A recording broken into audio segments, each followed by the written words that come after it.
be omitted stand part of the question, and I'll call the member for Morton. Thank you, Deputy Speaker, and Happy New Year to you and to everyone in the chamber. I speak today on the Aged Care Legislation Amendment, Serious Incident Response Scheme and Other Measures Bill 2020. And I just wanted to start by pointing out something that occurs in my family, Deputy Speaker, and that is that my two sons, aged 12 and 15, call me a boomer. And they also call my wife a boomer, who's only a year younger than me. I'm 55. I just wanted to put on the record that I am not a baby boomer. I'm actually too young to be a baby boomer. You are. And the reason I take that sort of approach is to point out some facts. And the reason that we have that term boomers, apart from my children trying to insult me, I'm talking to you, Stanley and Leo. The reason we have that term boomers is after World War II, after 6 years of World War, there was an explosion in children. Explosion in children in Australia, that generation is called the baby boomers. So it's just important because we hear speakers opposite saying there is record funding. They go on about the increase in the number of home care packages, etc., etc. And I just wanted to make that very clear up front. The reason there are record numbers is because there are more seniors. The baby boomers are moving through the system. World War II is a long time ago, and so we have more Australians who are baby boomers. And so when we hear those opposite talking about incredible new numbers, 1/3 more, etc., etc., it needs to be put in that context, that there are more elderly Australians. That's why governments are not to be commended for just doing their job, but they should be called out, and I notice that the Shadow Minister has done that very well in her opening remarks, called out for not implementing the recommendations that a responsible government would do. Because this bill will require approved providers of residential aged care facilities to manage incidents and take reasonable steps to prevent incidents, including through implementing and maintaining effective organisation-wide governance systems for management and reporting of incidents of abuse and neglect. It will establish a serious incident response scheme. This bill will expand the powers of the Aged Care Quality and Safety Commission to enforce the responsibilities of aged care providers. Currently, aged care providers are required to report incidents, suspicions or allegations of assaults on residents to local police and to the Commission within 24 hours. Last year, there were 5,717 notifications of assault under the Act. Last year, there were 244,363 people in permanent residential aged care, an area that has the responsibility rests with the Commonwealth Government. There is currently an exemption from reporting incidents of assault where the perpetrator is another resident with a cognitive or mental impairment. Now, on one level, this is a practical response, but I do stress and point out that such victims still have human rights.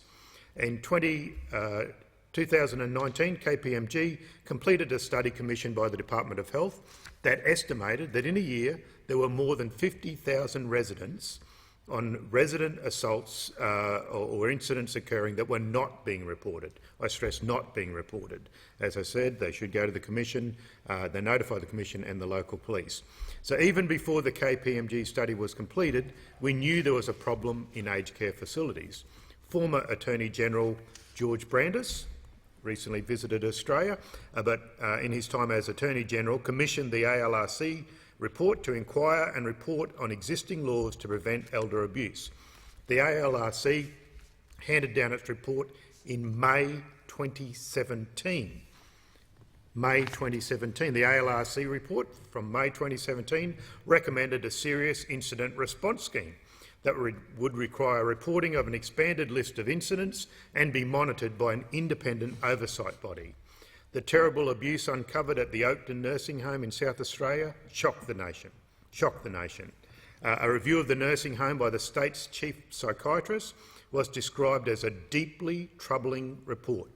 The Oakden facility was closed in 2017.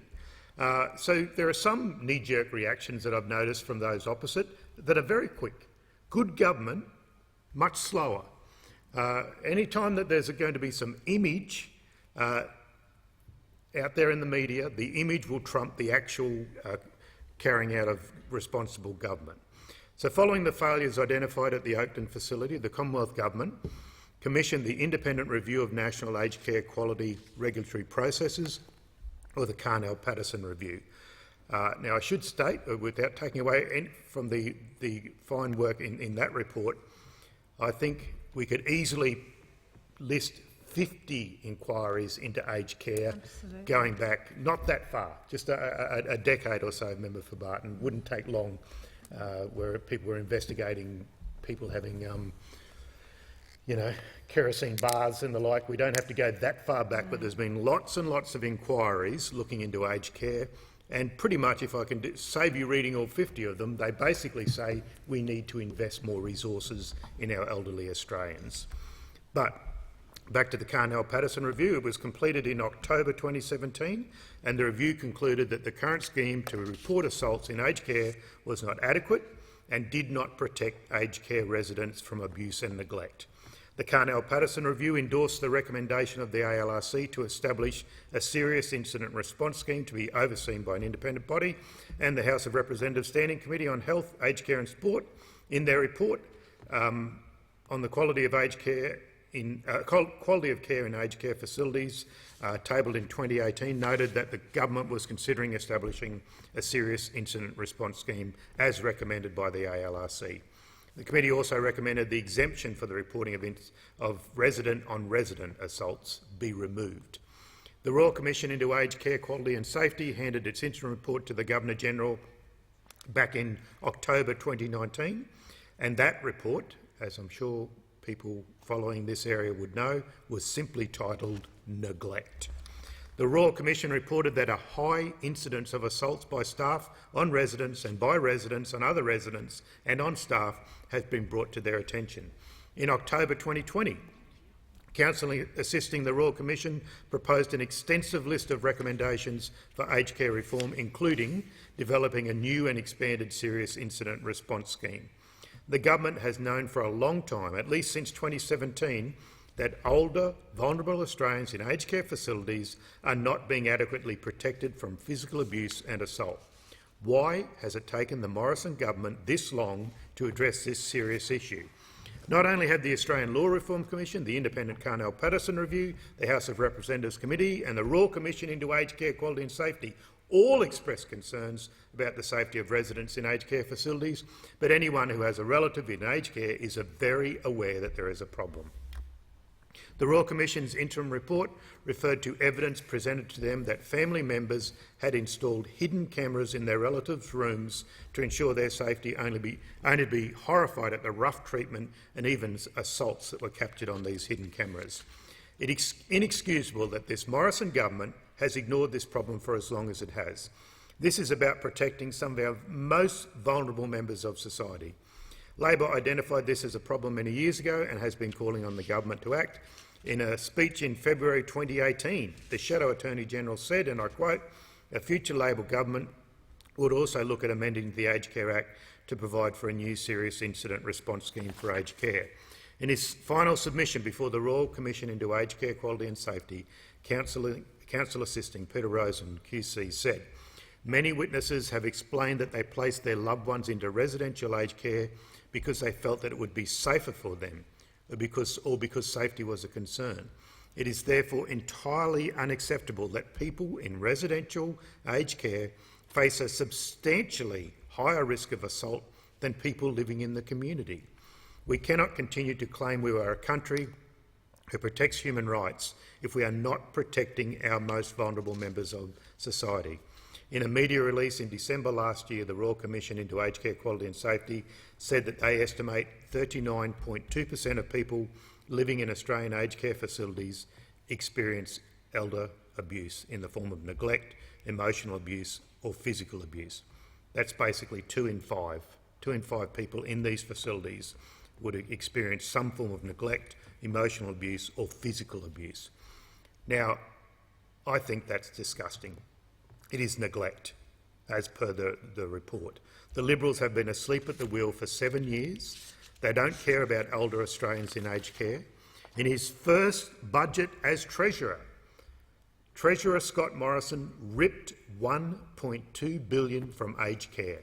There have been 4 ministers and the aged care system has lurched from one crisis to another. Yeah.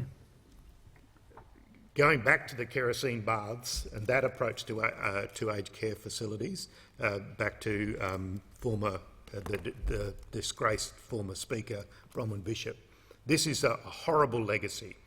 So this legislation is welcome, but it does not go far enough.